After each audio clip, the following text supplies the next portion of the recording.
আজকে থাকছে হলুদ ফুলকপির চটজলদি টেস্টি একটি রেসিপি। তার জন্য আমি এখান থেকে বেছে নিচ্ছি হলুদ রঙের ফুলকপিটি, যার ইংলিশ নাম রয়েছে ক্যারোটিন বা ক্যারোটিনা কলিফ্লাওয়ার। রান্না শুরু করছি। বসিয়ে দিচ্ছি একটি বড় সাইজের প্রেসার কুকার, যেটা ছড়ানো। শুরুতেই বলেছি রান্নাটি তাড়াতাড়ি করে দেখাবো।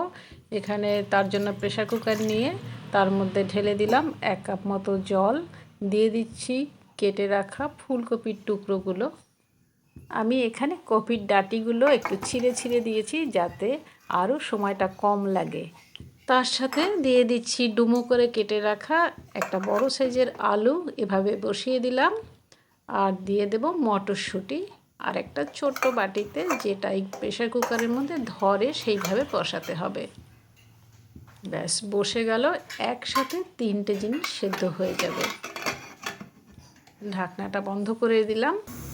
কোনোটাতেই নুন দিইনি, যাতে বেশি সেদ্ধ না হয়ে যায়, কারণ ওভার কুক হলে একদম খেতে বিস্বাদ লাগে। যখন একটা সিটি পড়বে তখনই কিছুটা ভেপার বার করে দিতে হবে। আমি কিন্তু অলরেডি কুকারটা বন্ধই করে দিয়েছিলাম কিছুক্ষণ আগে। এবারে খুলে ফেলতে হবে। হ্যাঁ, মনে হচ্ছে দেখে যে একদম ঠিকঠাক সেদ্ধ হয়েছে, ওভার কুক হয়নি। এখন এই সাঁড়াশি দিয়ে বাটিগুলো আস্তে আস্তে করে বার করে নিচ্ছি। এখানে কিন্তু হাত দিয়ে কোনোভাবেই ধরা যাবে না, তাতে গরম বাষ্প এসে হাতে ফোসকা পড়ে যেতে পারে। বসিয়ে দিচ্ছি একটা প্যানটা ভালোভাবে গরম হয়ে গেলে তাতে দিয়ে দিচ্ছি সর্ষের তেল। মন চাইলে আপনারা অলিভ অয়েল বা অন্য কোনো কুকিং অয়েলও ব্যবহার করতে পারেন। যে কোনো ফুলকপিতে তেলটা একটু বেশি লাগে, তাতে কিন্তু স্বাদ ভালো আসে। দিয়ে দিলাম 2টো তেজপাতা, দিচ্ছি 1 চিমটে সাদা জিরে। ফোড়নটা পেকে এলে এতে দিয়ে দিচ্ছি একবারে আলু। আমি কিন্তু আগে থেকে ভেজে নিলাম না, একবারেই দেওয়ার চেষ্টা করলাম। এবার দিয়ে দিচ্ছি সে সেদ্ধ করে রাখা ফুলকপিটা। এখন নুন দিয়ে দিচ্ছি। আগে থেকে নুন দিলে একটু বেশি নরম হয়ে যেত। দিয়ে দিচ্ছি হলুদ গুঁড়ো। হলুদ ফুলকপি মাঝে মধ্যে খাওয়া উচিত, কারণ এতে রয়েছে প্রচুর পরিমাণে বেটা ক্যারোটিন, যা কিনা ভিটামিন এতে কনভার্ট হয়ে আমাদের দৃষ্টিশক্তি এবং ত্বকের যত্ন নেয়। দিয়ে দিচ্ছি আধা সেদ্ধ করে রাখা সেই মটরশুঁটি। শীতকালীন সবজিতে মটরশুঁটি ব্যবহার করলে তার স্বাদ আরও বহুগুণ বেড়ে যায়। এখন এইগুলোকে একটু ভালো করে মিশিয়ে দিচ্ছি।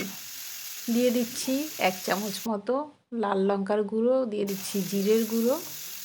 এবারে আবার নেড়ে চেড়ে দিতে হবে ভালো করে। দিয়ে দিচ্ছি আদা 1 চামচ। আবার একটু নেড়ে দেওয়ার পালা। দিয়ে দিচ্ছি একটু চিনি। নিরামিষ খাবারে একটু মিষ্টি না হলে হয় না, তাই না? আর খাবারে চিনি ব্যবহার করলে আর যাই হোক, রঙটা কিন্তু বেশ চকচকে হয়। দিয়ে দিচ্ছি জল। আমি এখানে ফুলকপি সেদ্ধ করা জলটাও দিয়ে দিয়েছি।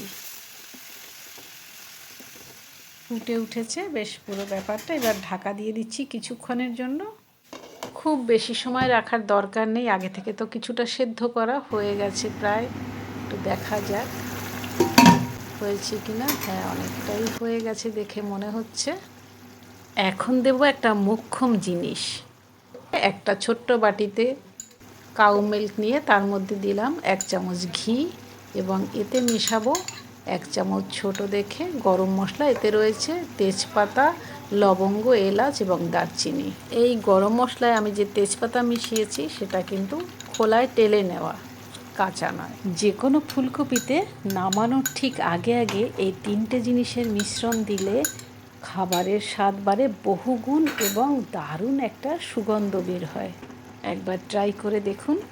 এই সুগন্ধটা যাতে ভেতরেই থাকে, তাই একটুখানি ঢাকা চাপা দিচ্ছি। খুব বেশিক্ষণ রাখতে হবে না। খুলে ফেলছি। আমি এই হলুদ ফুলকপির ডালনায় হলুদ ব্যবহার করেছি, আপনারা নাও করতে পারেন, তাতে রঙটা আরও বরং বেশি ভালো লাগে।